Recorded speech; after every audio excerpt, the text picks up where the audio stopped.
Markaattootti guddatee achumatti kan boqote Artist Yoosef Gammachuu maaliin yaadatama? Handaara magaalaa Finfinnee aanaa Sabbataa Hawaas iddoo Fullaasoo jedhamtu keessatti bara 1972 dhalate. Daa'imummaa isaarraa nama xiiqii, mata jabaa fi kutataa ilmaa ture jedhumaatiin.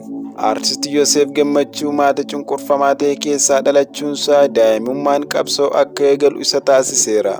Jireenya baadiyyaa nama baay'ee dhandhame miti. Isa dabalatee ijoollee 4 dhiira 3 fi dubara 1 kan horan maatiinsa wayita isa qabatanii Finfinneetti galan inni daa'ima ture. Solomoon Gammachuu obboleessa Yoosef Gammachuuti. Isaa fi Yoosef gidduu nama tokkotu jira. Yoosef maatii isaaf ilma hangafaati. Akka Solomoon jedhutti Yoosef akka nama tokkotti qofa miti kan ilaalamu. Maatii hunda kan eenyummaa isaa irratti bu'uuressee qaree baase isa. Maatiin isaanii yookaan abbaa fi haati wayita gargar ba'an ijoollee isaanii arfan lama qooddatanii. Wayita kana Yoosef xiiqeffataa waan tureef haadha isaa bira gore. Akka ilaalcha isaatti haati isaa miidhamtuu waan turteef ishee tumsuu isaati jetti obboleettiin isaa aadde Baqqaleechi Gammachuu. Baqqaleechi maatii Yoosef Gammachuuf intala dhumaati. Haati ishee wayita abbaa ishee wal dhaban isheen xiqqoo waan turteef Yoosef waliin ishee qabatanii gara Finfinnee akka godaanan himte. Artist Yoosef erga umurii dargaggummaa isaatti du'aan addunyaa kanarraa boqotee waggoota 12 ni caala. Garuu waa'een isaa lafaa kaafamee hin beeku. Bana maatiin isaa sirna badhaasa yaadannoo Artist Hacaaluu Hundeessaan wal qabatee geggeeffame irratti maatii Hacaaluuf kennaa kennuuf wayita waltajjiitti ba'an waa'een Artist Yoosef ajandaa ta'e. Maatiin Artist Yoosef seenaa isaa BBC'tti kan dubbatanis kanumarraa ka'uuni. Yoosef xiiqeffataa ammoo gara laafessa ture. Salphaatti namaaf gadi hin jedhu. Moomesaati kan inni haadha keenya waliin deemuu filateefis kanumaaf jedhe Solomoon. Yoosef obboleettii isaa waliin gara Finfinnee Markaattootti wayita godaanu, Solomoon ammoo obboleessa isaa waliin abbaa isaa biratti hafe. Yoosef obboleettii isaa waliin gara Finfinnee Markaattootti wayita godaanu, Solomoon ammoo obboleessa isaa waliin abbaa isaa biratti hafe. Gara Finfinnee deemuun Markaattoo iddoo jedhamu Minaaleshtaraa jedhamu qubatan. Anii fi obboleessi kiyya boodarra itti dabalamne jedhe Solomoon. Artist Yoosef waggaa baay'ee ishee dursuu kan himte aadde Baqqaleechi harmeen keenya Finfinnee kana fira waan qabduuf gara Markaattoo deemuu dandeessa jette. Yoosef mana barumsaa tokko jedhee kan eegale Markaattootti. Lamaan keenya iyyuu mana barumsaa Birhaanii Hiyoot jedhamutti baranne. Inni garuu yeroo sanayyuu waan hedduu beeka. Barumsa dareen alatti ogummaa hedduu qaba jette Baqqaleechi. Yeroo sana daree seenanii barachuuf afaan Amaaraa beekuun dirqama. Barnoonni kan kennamu afaan Oromoon miti. Haalli kun Yoosefiin baay'ee hin dhiphisne jette obboleettiin isaa aadde Baqqalee. Garuu barsiisonni afaan Oromoo beekan inuma jiru. Yoosef ammoo akka isaan afaan Oromootiin barattoota barsiisan itti himaa ture. Yoosef barnoota isaan cimaa ture kan jedhu Solomoon ammoo lammaffaa ba'ee yeroo inni harmee keenyatti himuu dhokse na yaadadha jedhe. Artist Yoosef Gammachuu barnoota daree qofaan osoo hin taane ogummaa harkaa suuraa kaasuu fi ispoortii fiigichaanis dorgomaa cimaa ture jedhu obboloonni isaa kunneen. Dorgommii Finfinnee keessatti geggeeffame irratti fiigichaan tokkoffaa ba'ee badhaafamee beeka. Fakkii kaasuudhaanis akkasuma jette Baqqaleechi. Artist Yoosef Gammachuu mana barumsaa Birhaan Hiyoot jedhamu erga barumsa jalqabee booda barnoota sadarkaa lammaffaa mana barumsaa Tasfaa Kokab jedhamu seene. Baqqaleechi yeroo ammaa Markaattoo iddoo maatiin isaanii duraan jiraachaa turanitti suuqii banattee daldaltuudha. Waa'ee Yoosef kan dhuunfaadhaan yookaan akka obboleettiitti beektu caalaa hiriyoota isaarraa dhaga'uu himte. Kutaa keessatti barsiisonni akka fakkeenyaatti isa fudhatu. Wayita qormaata kennanillee isa dareedhaa baasanii warra kaan qoru.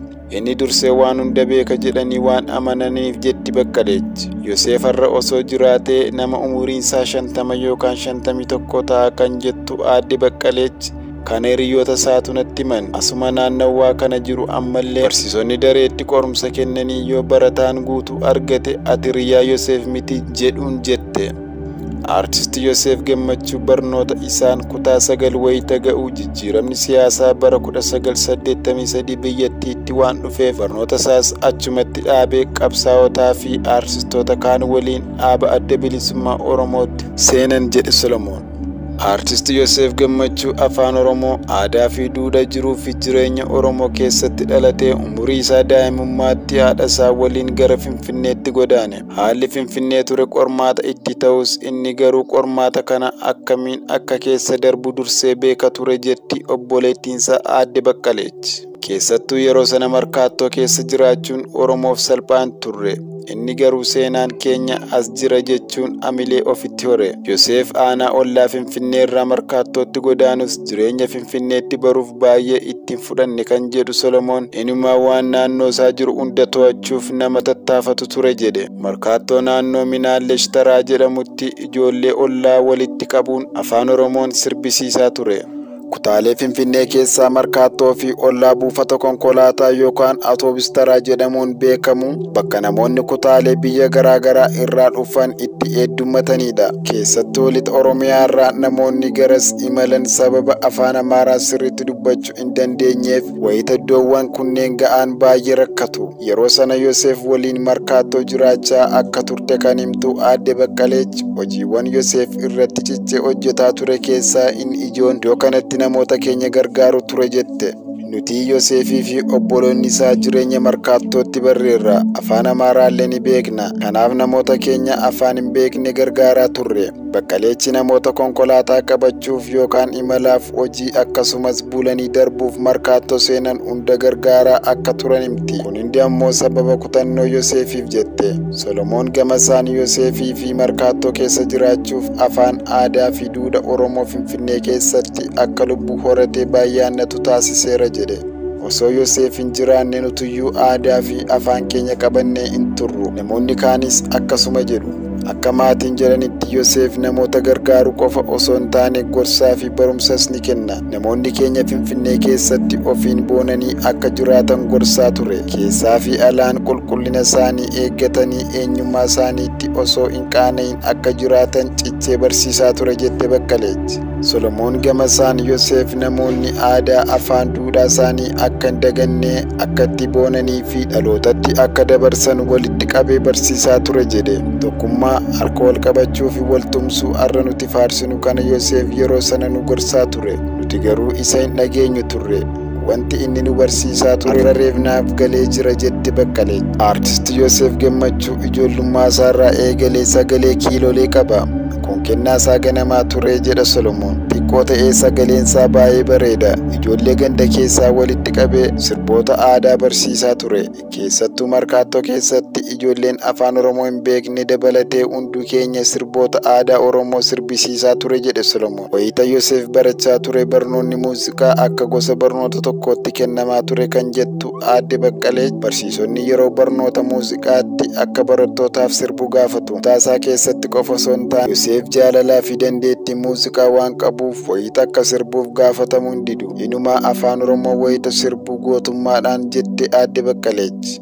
Safara keessatti ijoollee walitti qabee sirboota aadaa sirbisiisa. Jala bultii ayyaana waggaa masqalaa fi irreechaa sirboota aadaa irratti gareedhaan qophaa'u. Mana barumsaa isaatti wallee Artist Xilahuun Gassasee ani si yaada jedhu dhiyeessaa ture. Artist Yoosef Gammachuu kan nama hawwatu sagaleen isaa qofa osoo hin taane dandeettiin barnootaa, beekumsi uumamaa, ofitti amanamummaa fi gara laafummaan akkasumas hunda caalaa akkaataan dhaabbii isaa namootarraa akka xiyyeeffannaa argatu isa gargaareera jette Aadde Baqqaleechi. Wayita inni sagalee kiiloolee sanaan qaanii tokko malee afaan Oromootiin sirbu kanneen Oromoo ta'anii ofitti qaanaan waliin sirbuu eegalu. Gurbaan xiqqaan kun iyyuu ni sirbee nuti maaliif sirbinu jedhu. Ammoo dhaabbiinsaa akkaataan uffannaansaa bifti isaas baay'ee nama hawwata. Yoosef muuziqaa qofa osoo hin taane gosoota aartii kanneen akka ogummaa suuraa fi bobbocaan illee dandeettii addaa qaba ture. Suuraa kaasuudhaan beekamaa ture. Ittiinis badhaafameera.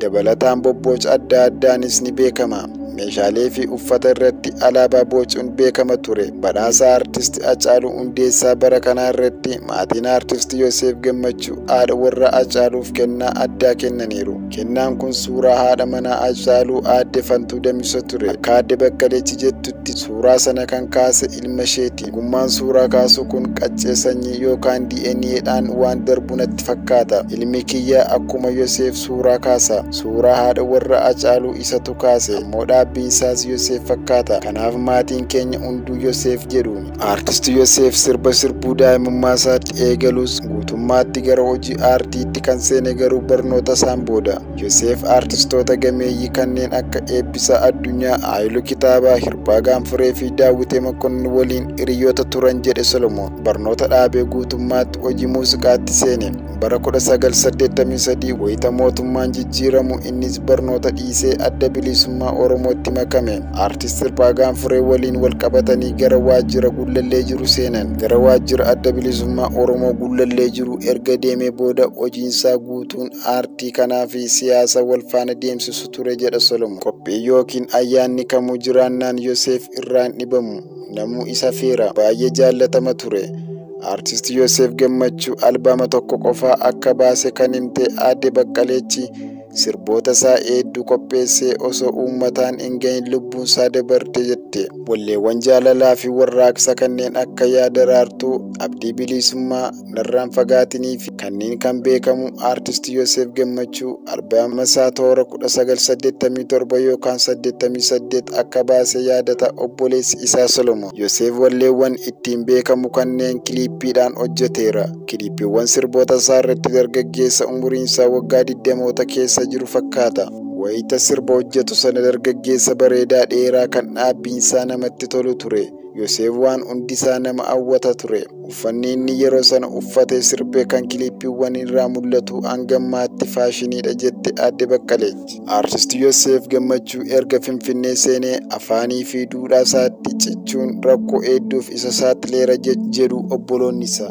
Namoota dhuunfaarraa hanga mootummaatti kan Artist Yoseefitti irroorrifne hin jiru kan jedhu Solomoon ammoo kan isa galateeffatanis hedduun turan jedha. Inni afaan Oromoo sirbuu fi dubbachuu hin dhiisu, isaan ammoo hidhuu hin dhiisan jedha Solomoon. Sababa dhimma Oromoo kaasuuf qofaaf hidhamaa, reebamaa, dararamaa ture kan jedhu Solomoon yeroo 3 hidhameera, yeroo 3 ammoo reebanii du'e jedhanii bakkeetti gataniiru jedhe. Solomoon jireenya Yoseef gara dhumaa ture wayita ibsu hacuuccaa fi dararaa yeroo dheeraaf irratti raawwatameen dhibee sammuuf saaxilamee akka ture hima. Baay'ee miidhamee boodarra sammuunis tuqamee nama hin dhaga'u ture. Jireenyi isaa gara dhumaa baay'ee rakkisaa ture. Nutillee gama wallaansaan baay'ee gargaarre jedha. Artist Yoseef Gammachuu hidhaa fi reebicha tikoonni mootummaa irratti raawwatan irraa dandamachuu dadhabee akka lakkoofsa Itoophiyaatti bara 1995 bakkuma itti guddate Markaattootti addunyaa kanarraa du'aan boqote. Artist Yoseef Gammachuu reebaa daa'imummaa isaarraa kaasee amala gara raafummaa namaaf waan gaarii ooluu qaba kan jedhan obboloonni isaa akkasuma immoo waan badaa arginaan nama hamaa ta'a jedhan. Bu'aa bahii jireenya isaa kan hunda keessatti guyyaa tokko faayidaa isaaf dursa kenne hin beeku kan jedhu Solomoon maatiillee akka godhatuuf yaaliin haati keenya taasisaa turte hin milkoofne jedhe.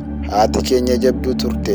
Yoseef akka gaa'ela ijaarratee tasgabbaa'ee jireenya isaa irratti xiyyeeffatuuf cidha gootee fuusiste jechuun haala gaa'ela Yoseef ibsa.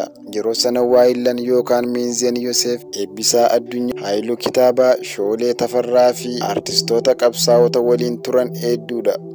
Haati keenya akka inni siyaasa keessaa ba'ee jireenya mataasaa godhatee adabatee taa'uuf fuusiste. Inni garuu siyaasa keessaa ba'uu dide. Gaa'illi kunis hin milkaa'in hafe jedhe Solomoon.